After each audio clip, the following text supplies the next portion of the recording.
بسم الله الرحمن الرحيم. لا أقسم بيوم القيامة ولا أقسم بالنفس اللوامة. أيحسب الإنسان أن لن نجمع عظامه بلى قادرين على أن نسوي بنانه بل يريد الإنسان ليفجر أمامه يسأل أيان يوم القيامة فإذا برق البصر وخسف القمر وجمع الشمس والقمر يقول الإنسان يومئذ أين المفر كلا لا وزر إلى ربك يومئذ المستقر ينبأ الإنسان يومئذ بما قدم وأخر بل الإنسان على نفسه بصيرة ولو ألقى معاذيره لا تحرك به لسانك لتعجل به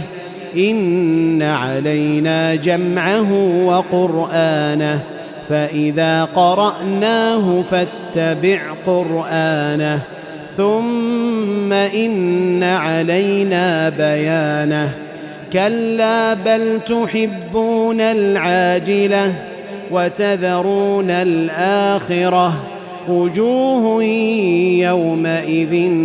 ناظرة إلى ربها ناظرة ووجوه يومئذ باسرة تظن أن يفعل بها فاقرة كلا إذا بلغت التراقي وقيل من راق وظن أنه الفراق والتفت الساق بالساق إلى ربك يومئذ المساق فلا صدق ولا صلى ولكن كذب وتولى ثم ذهب إلى أهله يتمطى أولى لك فأولى ثم أولى لك فأولى أيحسب الإنسان أن يترك سدى ألم يك نطفة من مني يمنى ثم كان علقة فخلق فسوى فجعل منه الزوجين الذكر والأنثى أليس ذلك بقادر على أن يحيي الموتى